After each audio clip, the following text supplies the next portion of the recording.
윤석열 검찰총장 징계 여부를 논의하는 징계위가 증인 5명에 대한 신문을 마쳤습니다. 오늘 중으로 결론을 낼지 현장 연결합니다. 문재인 대통령이 공수처가 있었으면 국정농단은 없었을 것이라고 말했습니다. 유승민 전 의원은 공수처가 있었으면 검찰이 국정농단 수사를 시작도 못했을 것이라고 비판했습니다. 국민의힘 김종인 비대위원장이 이명박 박근혜 전직 대통령 2명이 동시에 구속된 것에 대해 국민에 사죄했습니다. 민주화 법치가 오히려 태행한 작금의 정치 상황에 대해서도 책임을 느낀다고 말했습니다. 코로나 사망자가 어제 13명으로 역대 최다 발생한 가운데 내년 3월이면 확진자가 5천 명까지 나올 수 있다는 해외 분석이 나왔습니다. 민주당에서 소상공인 등을 위해 임대료를 감면하는 임대료 멈춤법이 발의됐습니다. 임대인과 임차인은 이 법안을 어떻게 생각하는지 현장 목소리 들어봤습니다. 고급 아파트 청약을 노리고 위장 결혼을 하고 가짜 임신 진단서를 이용한 이들이 무더기로 검거됐습니다. 조두순이 앞으로 7년 동안 소주 2잔을 넘어서는 음주를 할 수 없게 됩니다. 또 밤 9시 이후 심야 외출도 제한됩니다.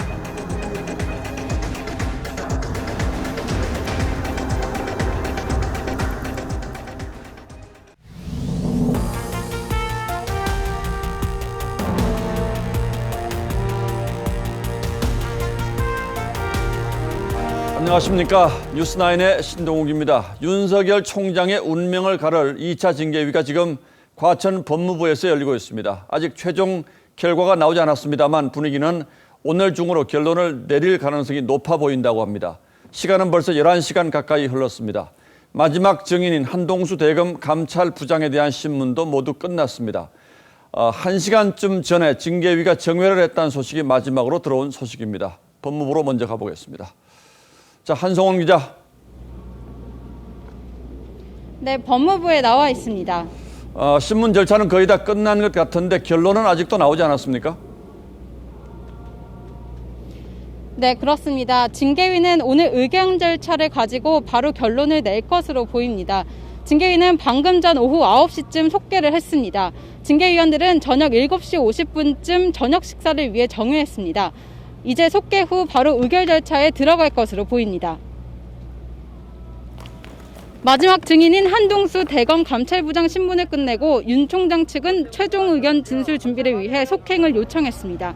하지만 정 위원장이 종결하겠다고 하면서 최종 의견 진술을 재촉했고 정리 준비가 필요하다면 1시간을 줄 테니 1시간 후에 하라고 했습니다.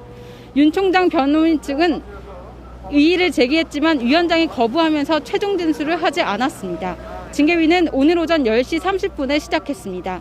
윤 총장 측은 먼저 편향성 문제를 들어 정한중 징계위원장과 신성식 대검 반부패부장에 대한 징계위원 기피 신청을 했습니다. 하지만 징계위는 모두 받아들이지 않았습니다. 윤 총장 측은 또 징계위원을 최소 인원 4명이 아닌 예비인원을 포함해 7명으로 구성해달라고도 요청했지만 이 역시 기각됐습니다. 법무부 주변에서는 정직 이상의 징계가 나올 것이라는 관측이 나오고 있습니다.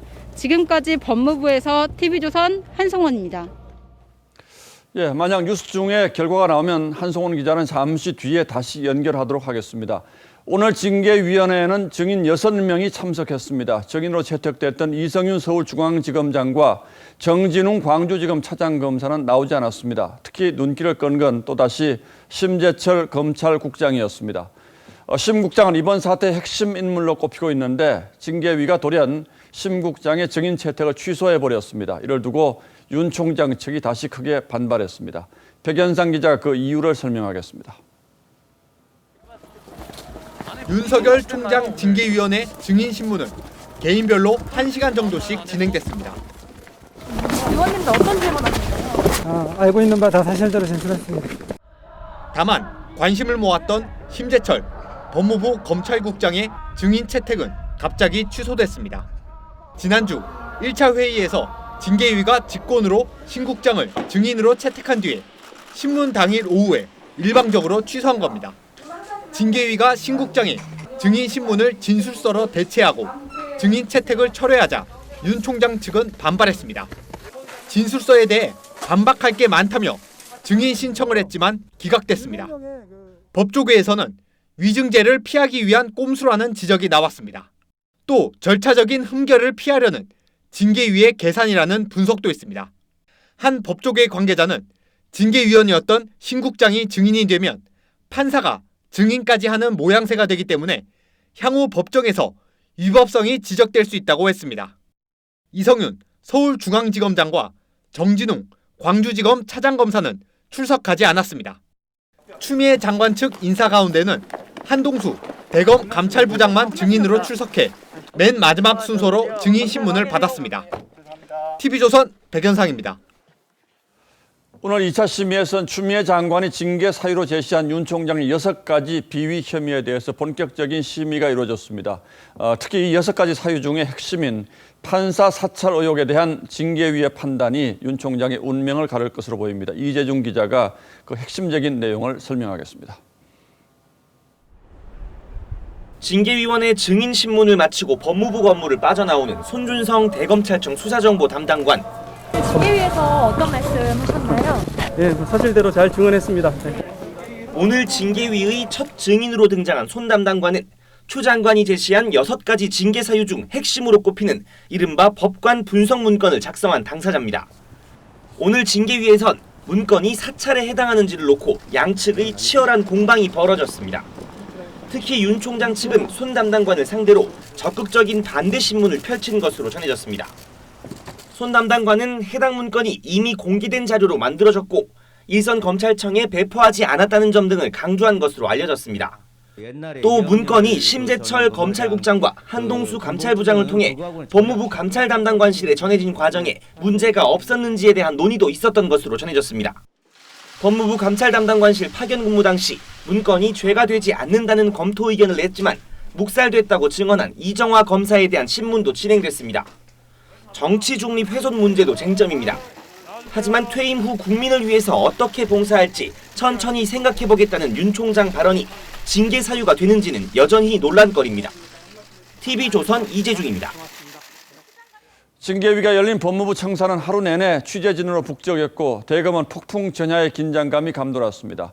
오늘 출근길이 윤 총장으로서는 어쩌면 마지막 출근길이 될지 모르는 일입니다. 그래서인지 윤 총장은 출근길에 청사 정문에서 잠시 차에서 내려 지지자들에게 인사를 하기도 했습니다. 장윤정 기자가 취재했습니다.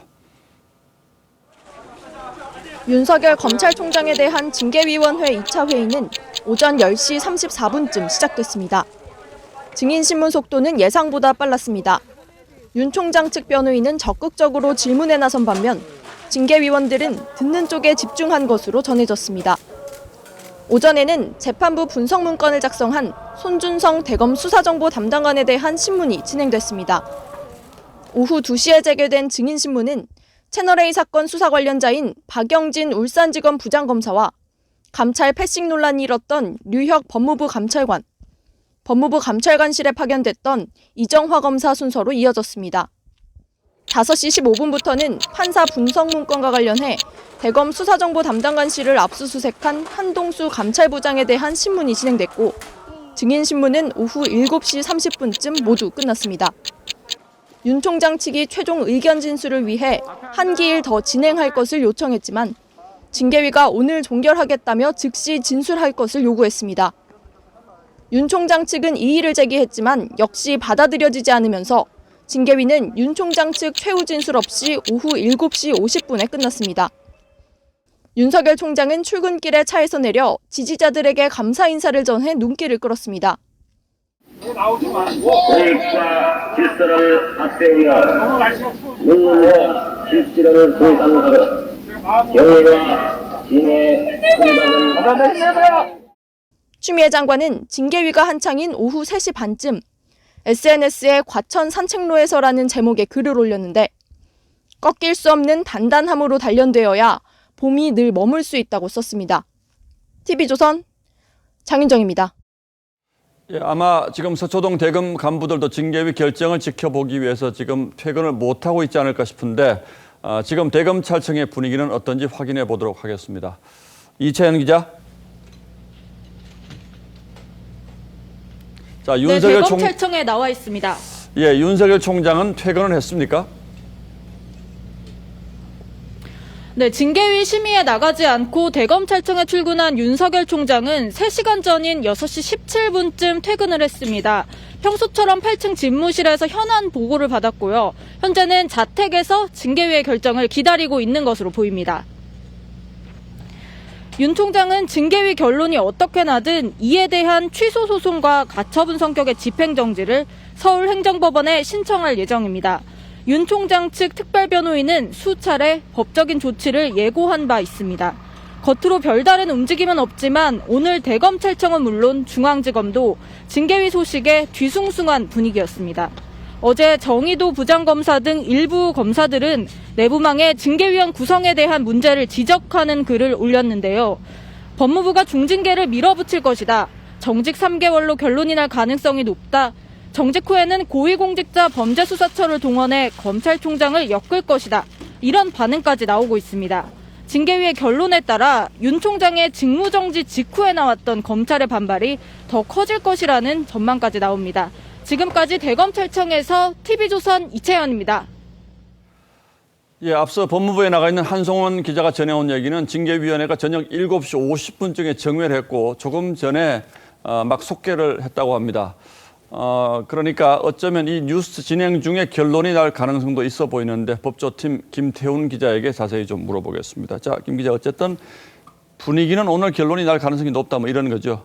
네, 그럴 가능성이 일단 높아 보입니다. 현재 징계위원들이 이 특별 변호인들을 다 되돌려 보낸 후에 9시부터 다시 심의를 시작했습니다. 야, 이거는 마지막 이제 의결 수순에 들어갔다 이렇게 봐야 되겠죠? 네, 그렇습니다. 자, 그런데 만약 오늘 징계위가 징계를 의결하면 이 효력은 언제부터 발생합니까? 바로 발생합니까? 이 효력은 바로 발생하지는 않습니다. 이 징계위원회의 의결이 가장 중요한 것은 맞지만 검사의 징계 집행자는 대통령입니다. 예. 이 견책 이상의 징계는 법무부 장관이 제청한 뒤 대통령이 결정합니다. 이때까지 징계 처분이 확정되지는 않는 건데요.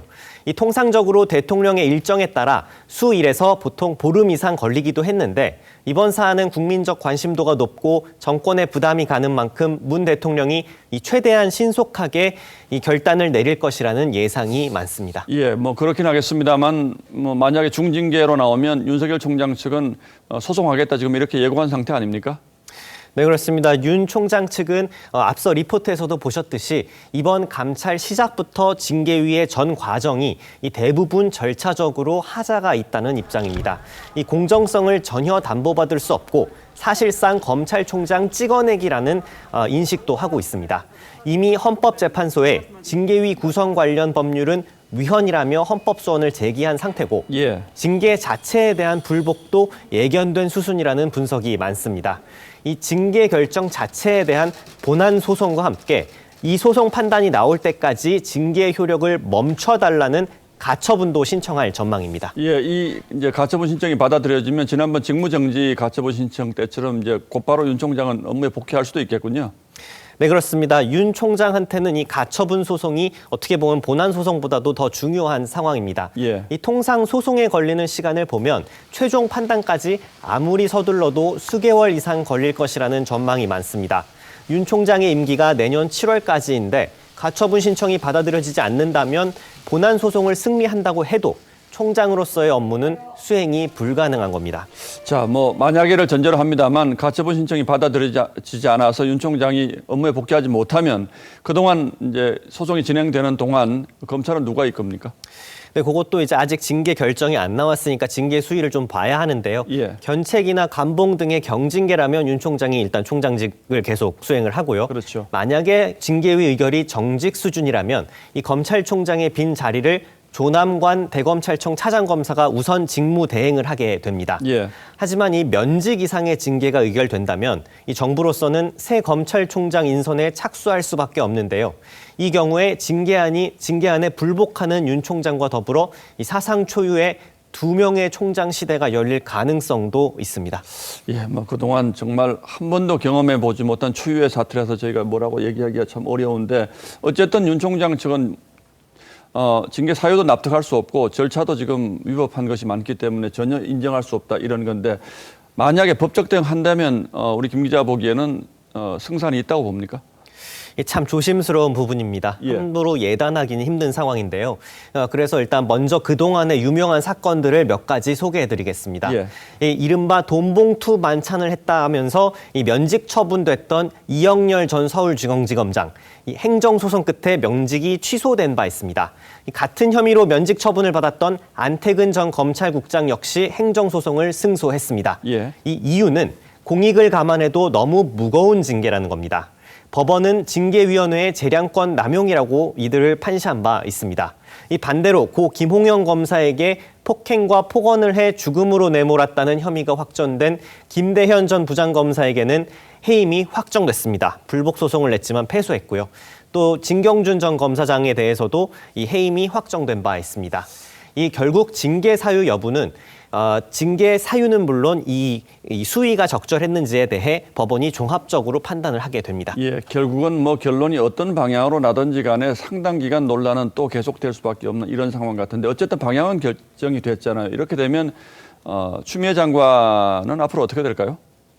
네, 그것도 이제 한번 이제 조심스럽게 예측을 해보자면 예. 이 추 장관은 검찰 개혁을 끝까지 완수하겠다는 의지가 상당히 강한 상태로 보여집니다. 오늘 SNS도 또 올렸고요.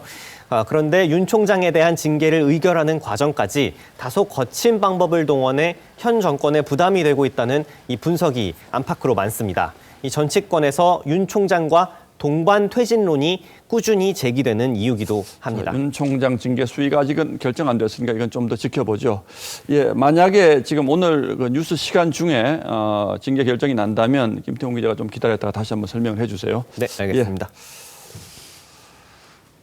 문재인 대통령 오늘 국무회의에서 공수처법과 국정원법 그리고 경찰청법까지 이른바 권력기관 개혁 3법에 서명했습니다. 그러면서 민주주의 수건이었던 권력기관 개혁이 드디어 완성됐다고 평가했습니다. 공수처가 있었다면 박근혜 정부의 국정농단도 없었을 것이라고 했습니다. 하지만 이 발언들에 대해서는 논란이 많습니다. 김복은 기자가 보도하겠습니다. 한국 민주주의의 오랜 수건이었던 권력기관 개혁의 제도화가 드디어 완성되었습니다. 문재인 대통령은 권력기관 개혁의 핵심으로 공수처를 꼽았습니다. 노무현 정부 때 공수처가 설립됐다면 이후 정권의 부패를 막는 데 큰 역할을 했을 것이라고 했습니다. 공수처가 설치되었더라면 박근혜 정부의 국정농단은 없었을지 모릅니다. 독재를 위한 수단이 될 것이라는 야당의 주장은 상식적으로 이해하기 어렵다고 했습니다. 검찰을 향해서도 무소불위라는 표현을 2차례나 쓰며 권력을 갖고도 스스로의 잘못에 대해서는 책임지지 않는 성역이 되어왔다고 했습니다. 국민들은 검찰의 권한에도 견제가 필요하다고 생각할 뿐입니다. 그 점을 검찰도 받아들이길. 문 대통령은 공수처를 정치적 독립과 중립이 철저히 보장되는 특별사정기구라고 규정하기도 했습니다. 공수처법이 곧바로 시행되면서 민주당은 조만간 공수처장 후보 추천 절차를 시작할 걸로 보입니다. TV조선 김복원입니다.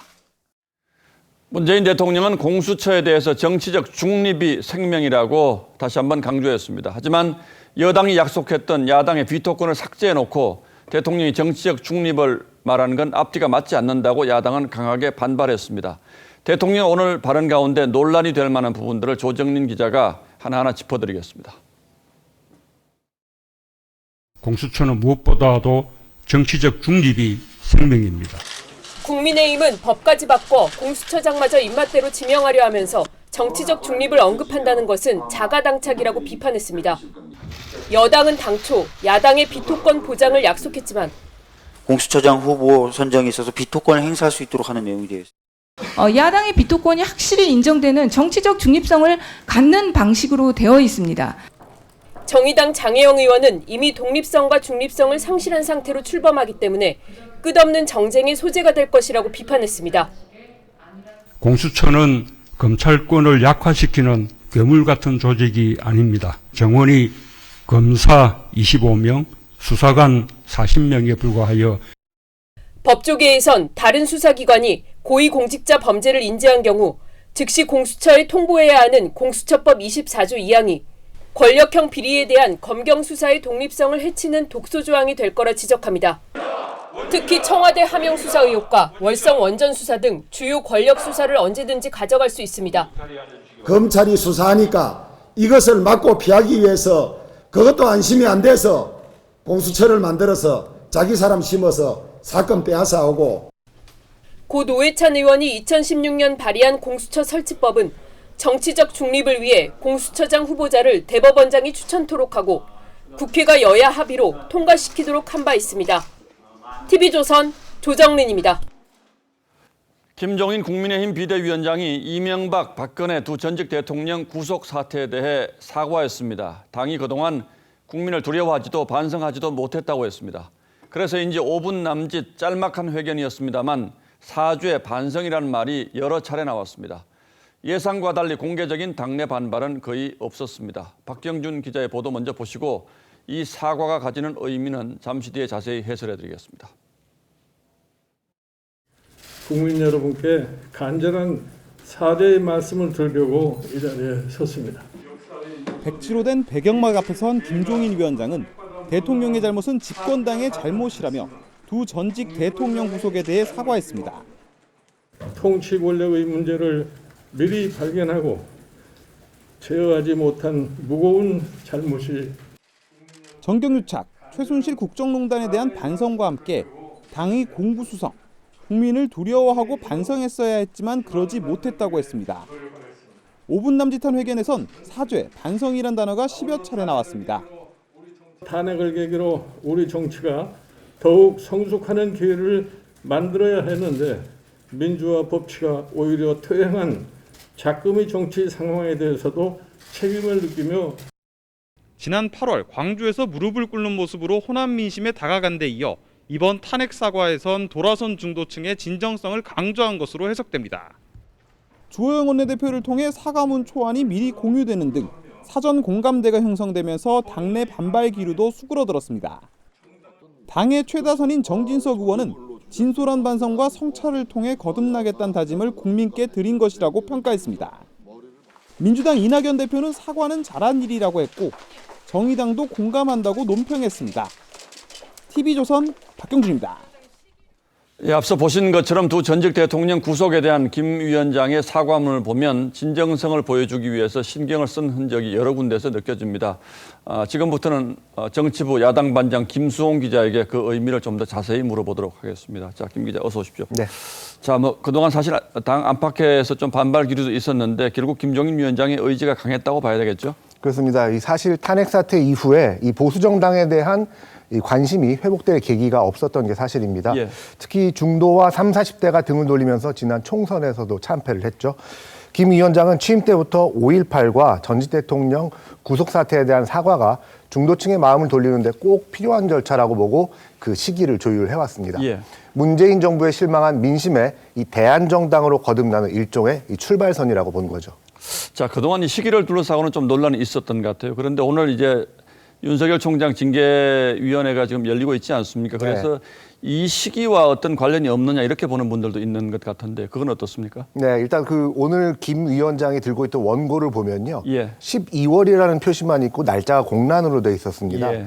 이 당초 박근혜 전 대통령 탄핵 4년째인 지난 9일에 사과를 하려고 했다가 예. 이 중간에 필리버스터가 들어오면서 이게 마무리된 오늘로 날짜를 정한 거여서 사실 큰 관련성은 없어 보입니다. 예. 다만 현 정부의 이 실망한 민심이 제1야당이 아닌 윤석열 총장에게 쏠리고 있는 시점에서 이 오늘 사과는 윤 총장에게 이 호응하는 민심과 이 국민의힘 사이에 어떤 교집합을 만들어주는 것이다. 뭐 이런 정치적 해석도 있습니다. 자, 그렇게 볼 수도 있겠군요. 그런데 사실 국민의힘의 핵심적인 정치적 기반이라고 볼 수 있는 대구 경북 지역에서는 이 사과에 대해서 좀 반발 기류도 있는 것으로 그렇게 알려졌는데 예상 밖으로 조용했던 것 같아요. 네, 이 한 비대위원은 국민의힘을 지지하지 않는 이 30, 40대에게 조그만 위안이라도 될 수 있다면 사과는 100번이고 1000번이고 하는 것이 맞다 이렇게 얘기를 했습니다. 특히 예. 초재선 의원들을 중심으로 이 공감대가 형성이 돼 있습니다. 오늘 70년대생 초선 의원 14명은 반성과 성찰은 새로운 시작의 첫 단추라는 단체 지지 성명을 내기도 했습니다.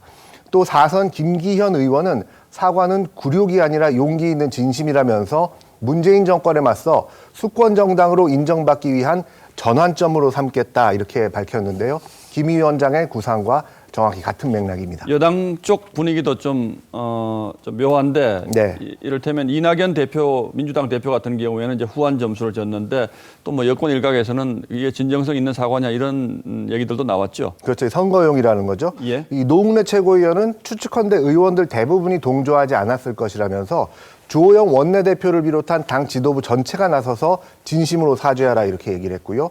정청래 의원은 뜨내기 대리 사과는 사기라고까지 했습니다. 그러면서 당사자 원칙에 따라서 이명박 박근혜 전 대통령이 직접 사과하게 하라고 했습니다. 국민의힘은 빌리 브란트 독일 총리가 1970년이죠. 유대인 학살을 무릎 꿇고 사과한 것도 이 당신이 한 일도 아닌데 왜 사과하냐고 할 수 있냐며 황당한 주장이라고 일축했습니다. 자, 이제 이렇게 되면 이제 전국이 오늘 윤석열 총장 징계 여부 관련해서 급속히 또 변화할 가능성이 있는데 좀 다른 얘기 하나만 물어보고 마무리하죠. 네. 공수처장 오늘 공수처법 발효가 됐죠. 네. 공수처장은 언제 뽑힙니까, 그럼? 빠르면 이번 주 안에도 이 공수처장 추천위원회가 재소집될 가능성이 있습니다. 예. 앞서 회의에서 5표씩 최다 득표를 한 김진욱 헌법재판소 선임연구관과 전현정 변호사가 추천될 가능성이 큰데요. 예. 국민의힘은 이 두 사람을 반대했다고 분명히 말했습니다. 금주 중에 만약 추천을 강행하면 연말까지 공수처 검사들을 선발해 목표한 대로 내년 초쯤 공수처가 정식 출범할 것으로 보입니다. 뭐 법이 바뀌어서 국민의힘 아무리 반대해도 이제 소용은 없는 거죠. 그렇습니다. 자, 전국이 더 얼어붙을 수밖에 없겠네요. 예, 김수홍 기자 잘 들었습니다. 예.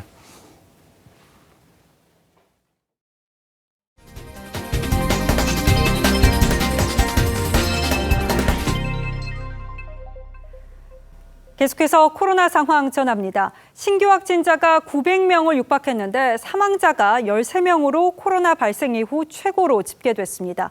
이 확산세를 잡지 못한다면 내년 3월에는 하루 확진자가 5,000명에 육박할 수 있다는 분석까지 나왔습니다. 정부는 3단계 격상 여부를 내부적으로 검토 중이라면서 여전히 신중한 입장을 보였습니다. 유지연 기자입니다. 전국 김제시의 한 요양원. 입소자와 종사자, 가족 등 62명이 무더기로 확진됐습니다. 인근 병원의 감염 경로를 역추적하다 집단 감염이 확인됐는데 인근 양로원으로도 확산될 위기입니다. 도내 요양원 225개소와 요양병원 80개소 종사자 모두에게 방역수칙 준수 행정명령을 발동하겠습니다. 서울 강서구 교회 관련 감염자는 168명으로 늘었습니다. 고령자가 많은 요양시설과 종교시설에서 수십 명 규모의 집단 감염이 이어지면서 코로나19 환자는 880명 늘었습니다. 위중증 환자와 사망자는 발병 이후 가장 많이 나왔습니다. 사망자 가운데 2명은 사후 확진됐습니다. 응급실에 도착하였을 때 이미 사망한 상태임이 확인이 되었고, 그래서 그 이후에 이제 확인을 위하여 코로나 검사가 실시되었고. 지금의 확산세가 꺾이지 않으면 확진자가 3개월 동안 꾸준히 증가하다 내년 3월 중순 5,000명 가까이에서 정점을 찍을 것이란 예측도 나왔습니다. 거리 두기를 선제적으로 3단계로 올려야 한다는 전문가들의 권고가 이어지고 있지만 정부는 여전히 신중한 입장입니다. TV조선 유지현입니다. 수도권 선별검사소에는 오늘도 시민 발길이 끊이지 않았습니다. 혹시나 감염됐을까 걱정스러운 마음 때문이겠죠. 의료계에서는 숨은 전파자를 더 빨리, 더 많이 찾아내야 한다면서 신속하게 결과를 낼 수 있는 장비를 도입해야 한다는 주장도 나옵니다. 정은혜 기자입니다. 오늘 낮 서울역 광장의 임시 선별검사소. 어제와 마찬가지로 진단검사를 받으려는 시민들이 길게 줄을 섰습니다. 겁나니까 그러겠지. 뭐라고 적어놓고 실명 안 밝혀도 된다 그러니까. 의료진들은 동장군과 사투를 벌였습니다. 확진자와 접촉한 사실이 확인돼 자가격리에 들어간 의료진도 있습니다. 이곳은 서울시가 발표한 임시 선별검사소 중 한 곳인데요. 의료진 1명이 확진자와 접촉한 사실이 알려지면서 이틀째 운영되지 못하고 있습니다. 미리 공지를 해서 제가 알았으면 좋지 않았을까. 운영 첫날인 어제 30개 임시 선별검사소에서 검사받은 인원은 약 5,000명입니다. 하지만 검사 결과는 오늘에야 나왔습니다. 의료계에선 신속 분자 진단 장비를 도입하자는 주장이 나옵니다. 정확도는 기존 PCR과 비슷하지만 결과는 1시간 안에 나옵니다.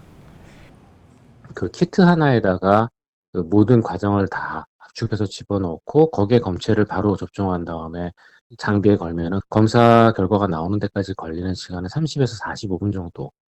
미국에선 지난 9월 FDA 긴급 사용 승인을 받은 후 코로나19 신속 진단에 활용하고 있고 유럽은 지난 10월 정식 승인이 이루어졌습니다. TV조선 정은혜입니다. 네, 앞서 전해드린 대로 위중증 환자가 늘고 있어서 우려가 나오는데 국내 업체가 개발 중인 항체 치료제가 위중 환자 치료에 처음 쓰이게 됐습니다. 이 치료제는 조건부 허가를 받아서 이르면 다음 달 초부터 환자 치료에 쓰이게 됩니다. 최은영 기자가 보도합니다. 식품의약품안전처는 지난 11일 셀트리온이 개발 중인 항체 치료제를 서울 아산병원 코로나19 환자에게 처방할 수 있게 승인했습니다. 현재 자체 기관의 IRB가 진행 중이며 곧 투약이 될 것으로 파악하고 있습니다. 치료 목적 처방은 더 이상 치료법이나 치료제가 없을 때 병원 측의 요청으로 이뤄지는데 정식 승인과는 별개입니다. 셀트리온은 이 치료제의 임상 2상 투약을 끝내고 결과를 분석 중입니다. 결과가 나오는 대로 식약처에 조건부 허가 신청을 할 계획인데 연내에 허가가 나오면 내년 초에는 다른 환자들의 치료에도 쓰이게 됩니다. 그렇게 되면 최근 급증하고 있는 위중증 환자를 줄여 병상 부족 문제에도 숨통이 트일 전망입니다. 정부는 내년 1분기 백신 도입과 접종 계획에는 차질이 없도록 하겠다고 재차 확인했습니다. 내년 1분기부터 제때 도입되어 차질 없이 접종될 수 있도록 범부처 차원에서 면밀하게 계획을 세워 준비해 나가겠습니다. 우선 접종 대상자 선정과 저온 유통시설의 점검, 현장 접종 계획 등도 수립하고 있다고 밝혔습니다. TV조선 최아령입니다. 전 세계에서 코로나 피해가 가장 심각한 미국에서도 백신 접종이 시작됐습니다. 영국은 첫 접종자가 90의 할머니였는데 미국은 흑인 여성 의료인이었습니다. 어떤 의미가 담겨 있을까요? 워싱턴 최우정 특파원입니다.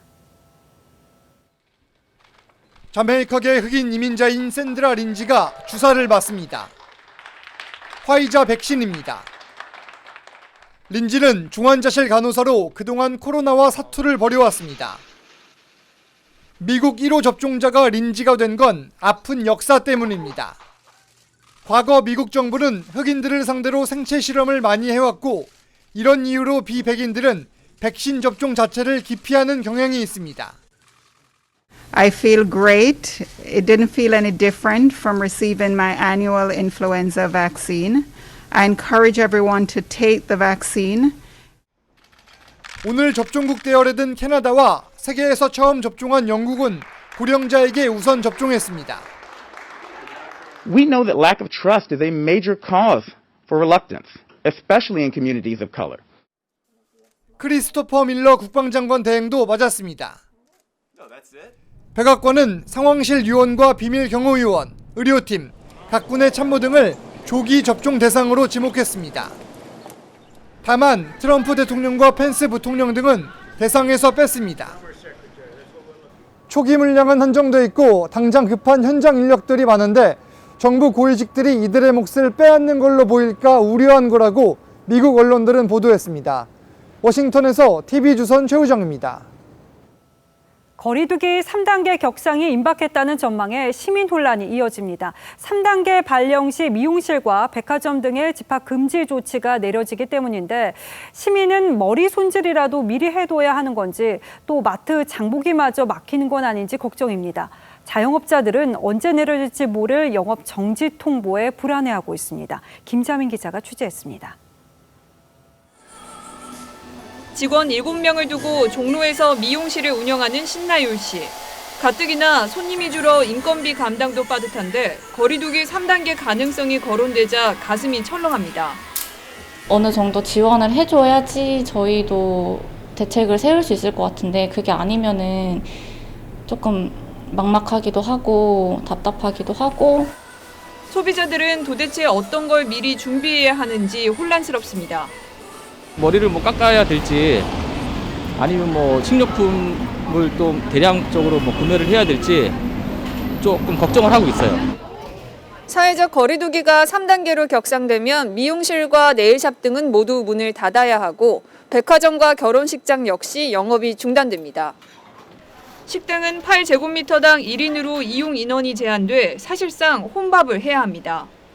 40년 넘게 운영했던 식당도 3단계 격상은 사실상 영업정지 통보라고 합니다.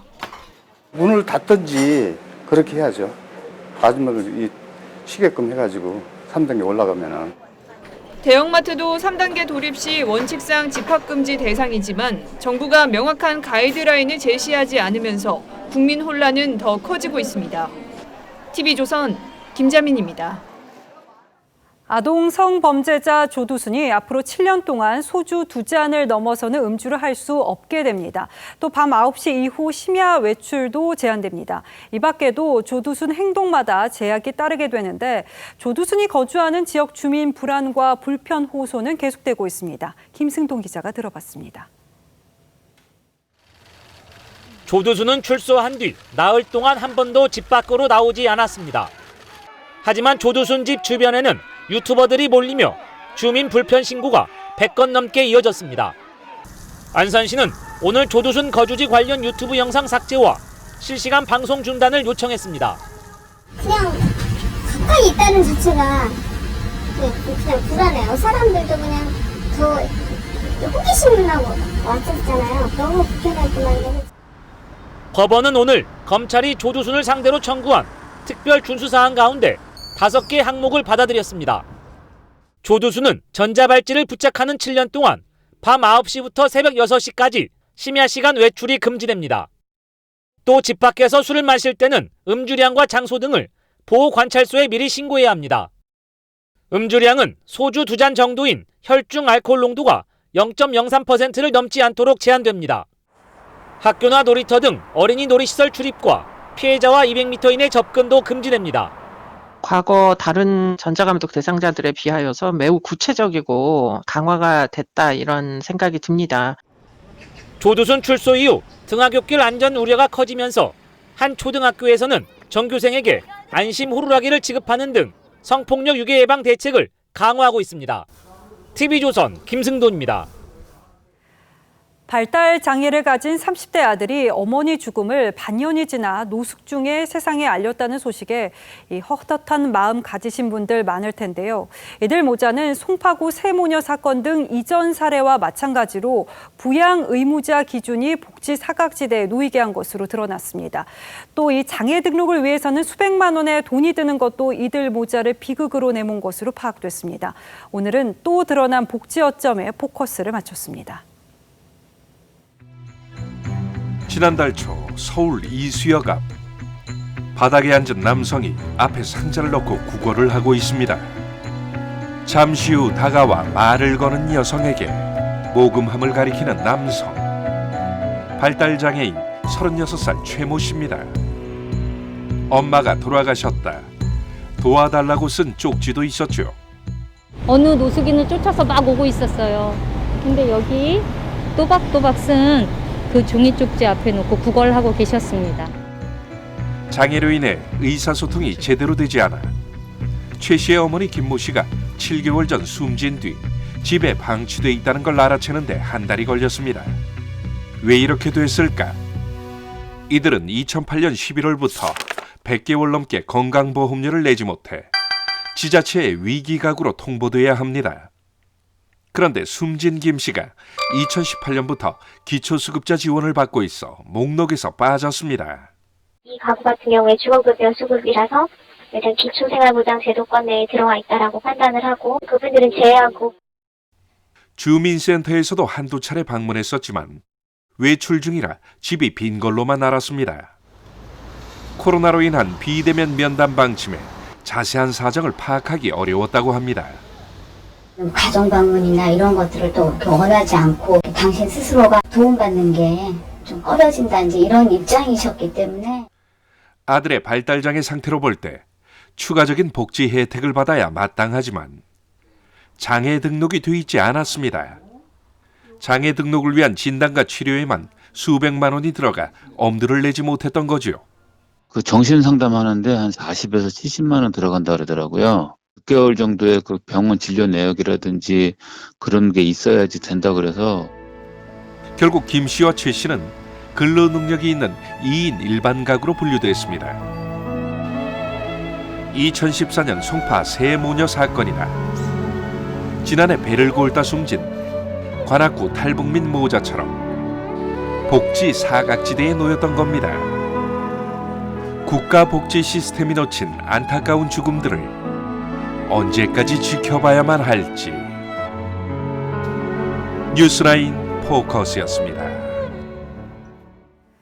오늘 아침도 전국에 칼바람 추위가 이어졌습니다. 강원 홍천은 영하 24도까지 떨어졌고 강물과 폭포는 그대로 얼어붙었습니다. 배상윤 기자가 전하겠습니다. 물안개가 강물 위를 휘감습니다. 나뭇가지마다 서리꽃이 화사하게 피어났습니다. 섬 전체가 온통 새하얀 상고대로 뒤덮였습니다. 강추위와 바람이 빚어낸 겨울 풍경이 감탄을 자아냅니다. 지난주에 비해서 날씨가 갑자기 추워지니까 이 상고대가 펴서 진짜 겨울 온 느낌이 들고 물줄기가 쏟아지던 연천 제인폭포도 흐르던 강물도 꽁꽁 얼어붙었습니다. 오늘 아침 기온은 무인 관측 기준으로 강원 홍천이 영하 23.5도까지 내려갔습니다. 서울 영하 11.1도, 부산 영하 5.6도 등 전국 대부분이 영하권으로 떨어졌습니다. 내복 입고 또 티 입고 또 조끼 입고 잠바 입고 지금은 좀 빨리 추운 것 같아요. 여기가. 전남 서해안은 강추위에 폭설까지 겹쳤습니다. 산에도 바다에도 마을에도 소복하게 눈이 쌓였습니다. 모안과 영광에는 이틀 동안 14cm가 쌓였습니다. 좀 작년에도 이렇게 온 적이 없는데 올해 처음으로 지금 이렇게 많이 온 것 같네요. 이번 추위는 모레까지 이어지겠고 금요일인 18일부터 점차 평년 기온을 회복할 전망입니다. TV조선 배성윤입니다. 대북전단 금지법에 대한 필리버스터에 나선 국민의힘 태용호 의원은 북한으로 들어가는 모든 물품이 막힐 수 있다고 지적했습니다. 북한과 대한민국 국회가 이렇게 손잡고 북한 주민들의 귀와 눈, 코, 이 오감을 2중, 3중으로 막아버리는 대북전단 금지법에 규정된 살포 금지 대상엔 전단지 외에도 USB나 하드디스크 등 보조기억 장치가 포함됐습니다. 우리 영토에서 살포돼 제3국을 거쳐 북한으로 들어가는 경우도 제한됩니다. 북한 주민에게 한국 문화를 알려온 한국 드라마나 영화 배포가 사실상 차단되는 겁니다. 국민의힘 하태경 의원은 북한 독재자 심기까지 관리하는 법이라며 북한 내 한류 확산을 막는 반통일 악법이라고 비판했습니다. 통일부는 표현의 자유보단 접경 지역 국민의 생명권이 우선된다고 강조했습니다. TV조선 이태희입니다. 민주당의 대북전단 금지법 강행 처리에 대해서 국제사회에서도 강한 비난이 쏟아졌습니다. 요지는 북한 주민이 자유세계의 실상을 알지 못하도록 제한하는 악법이라는 거죠. 미 하원에서는 한국을 인권 감시 대상에 올리겠다는 성명이 나왔고 유럽 학계에서는 수치스럽다는 반응까지 나왔습니다. 이어서 김도형 기자가 보도합니다. 미 의회 내 초당적 인권기구의 공동의장직을 맡고 있는 크리스 스미스 미 하원 의원.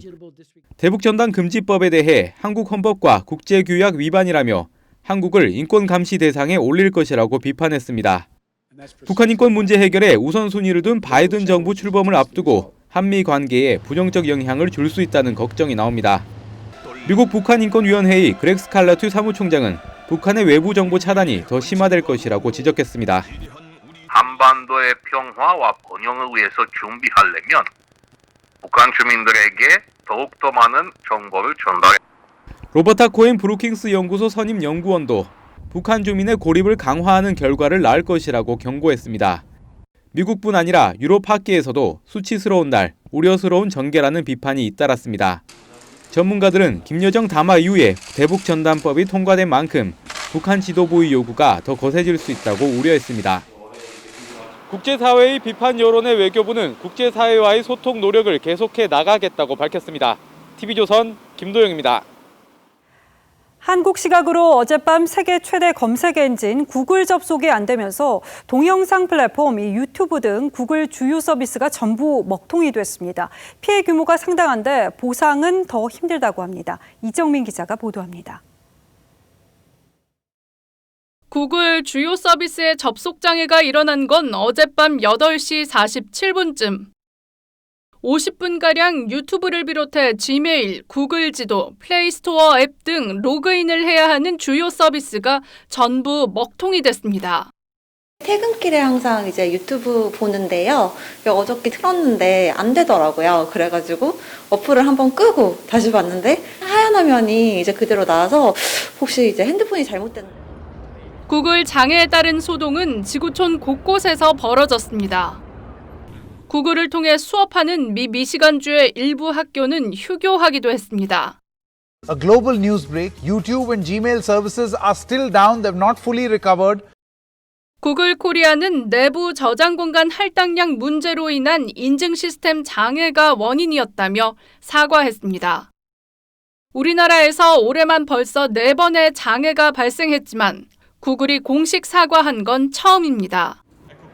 정부는 구글의 피해 규모 등 자료 제출을 요구했습니다. 그러니까 앞으로 또 벌어질 수 있지 않습니까? 시정명령하고 과태료 조항이 있는데 자료 제출을 요청을 했으니까 면밀히 보고 판단을 해야 될 것 같아요. 하지만 현실적으로 보상은 힘듭니다. 현행법상 4시간 이상의 장애가 발생해야 손해배상을 받을 수 있기 때문입니다. 국내 유튜브 사용자는 4,319만 명으로 전체 인구의 83%. 기술적 장애에 대한 피해 보상이나 예방은 허술하다는 지적이 나옵니다. TV조선 이정민입니다. 세계 최대 온라인 쇼핑몰인 아마존이 지난 6월 인수한 스타트업 기업을 통해서 자율주행 택시를 선보였습니다. 아마존이 공개한 성능만 놓고 보면은 미래의 이동수단이라고 할 만합니다. 어떤 차인지 송무빈 기자가 전합니다. 교차로 앞에서는 멈춰서고 장애물이 나오면 알아서 피해갑니다. 자율주행이다 보니 운전자가 없는 건 이해가 가는데 핸들도 없습니다. 앞뒤가 똑같이 생겼습니다. 실내는 2사람씩 마주 앉게 돼 있습니다. 전통적인 자동차의 모양과는 딴판입니다. 아마존이 인수한 자율주행 회사 죽스가 로보택시를 공개했습니다. 로보택시는 카메라와 레이더, 라이더 센서 등이 차량의 내 모서리에 모두 장착돼 사각지대를 없앴습니다. We've positioned the sensors to give that visibility as early as possible. That means that our vehicle is seeing more than the human can see. 한 번 충전으로 16시간을 달릴 수 있고 앞으로도 뒤로도 최고 시속 120km를 냅니다. 지금 라스베이거스와 샌프란시스코 등에서 테스트 중입니다. 죽스 측은 테스트 단계로 상업용 수준은 안 된다며 미래의 비전을 담았을 뿐이라고 밝혔습니다. TV조선 송무빈입니다.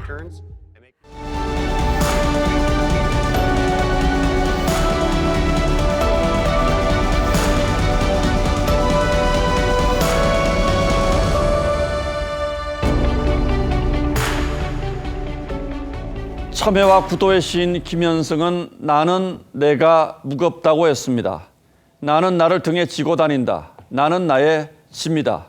내 속에는 납덩이가 들어있나 보다. 스스로를 직시하기란 고통스러운 일입니다. 그래서 가슴에 얹힌 납, 마음에 박힌 못을 못 본 척 살아가곤 하죠. 하지만 시는 가혹하게도 시인이 마지막 지닌 것을 바치라고 합니다. 더욱 값진 것으로 드리라 하올제 나의 가장 나중에 지닌 것도 오직 이뿐. 시인은 자식의 죽음을 받아들이고 신에 대한 원망을 거두어 드리고서야 슬픔을 극복합니다. 옛말에 칼을 삼켜 장을 깎아내고 잿물을 마셔 위를 씻는다고 했습니다. 그런 각오와 고통 없이는 새롭게 태어날 수 없다는 말이죠. 저희가 이 역사와 국민 앞에 큰 죄를 저질렀습니다. 김종인 국민의힘 비대위원장이 이명박 박근혜 전 대통령과 당시 집권당 이래 보수정당의 과오가 참담하고 부끄럽다고 했습니다. 대통령을 잘 보필하지 못하고 오히려 야합했다고 반성했습니다. 그러고도 국민을 하늘처럼 두려워하며 수양하고 자숙하지 못했다고 했습니다. 그러면서 개조와 쇄신으로 거듭나겠다고 다짐했습니다. 김 위원장도 말했듯 보수정당은 지난 4차례 선거에서 국민의 준엄한 심판을 받았습니다. 하지만 비호감의 벽은 여전히 높기만 합니다. 보수이긴 해도 국민의힘은 싫다는 사람이 적지 않습니다. 현직 검찰총장의 이름이 대선 주자 선두에 오르는 현실이 지금 국민의 마음을 단적으로 보여줍니다. 선거 때마다 신용만 냈을 뿐 젊고 참신한 인재를 발굴하고 키우는데도 소홀했습니다. 지지율이 다소 회복되긴 했습니다만 그들이 잘해서 그렇다고 믿는 국민은 아직 많지 않습니다. 미국 공화당은 닉슨이 워터게이트로 물러난 뒤 한 차례 대선 패배를 딛고 레이건 시대로 부활했습니다. 영국 보수당은 젊은 리더 캐머런을 앞세워 13년 침체에서 탈출했습니다. 핵심 가치는 지키면서 다양한 이슈에 관심을 기울여 완고한 이미지를 바꿨습니다. 과오는 부끄러워하되 과오를 회개하는 것은 부끄러워하지 말라는 말이 있습니다. 김 위원장의 사과는 일단 진정성이 느껴집니다. 하지만 칼을 삼키고 죄를 마시는 각고의 노력이 뒤따르지 않는다면 머지않아 또 한 번 바닥이 드러나고 말 겁니다. 12월 15일 앵커의 시선은 지켜보겠습니다. 였습니다.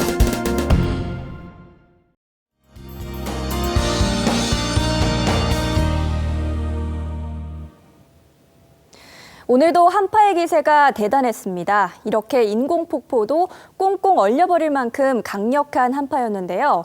오늘 철원이 영하 18도, 서울은 영하 11도까지 떨어지면서 올겨울 들어 가장 추웠습니다. 계속해서 북서쪽에 차가운 공기가 유입되면서 내일도 매서운 한파가 이어지겠습니다. 내일 서울이 영하 11도, 전주와 대구는 영하 6도까지 떨어지겠습니다. 날이 춥고 건조하면 바이러스의 생존율이 높아지는 거 알고 계셨나요? 특히 추운 날씨에 요즘 실내 활동이 많아지고 있는데요. 환기를 잘 해주셔야겠습니다. 내일은 미세먼지 걱정도 없겠습니다. 한편 호남 서해안 지역은 내일까지 많은 눈이 내리겠습니다. 폭설 대비 잘하셔야겠고요. 다른 지역은 당분간 춥고 건조한 날씨가 계속되겠습니다. 날씨였습니다. 12월 15일 뉴스9은 여기서 모두 마치겠습니다. 시청해주신 여러분 고맙습니다.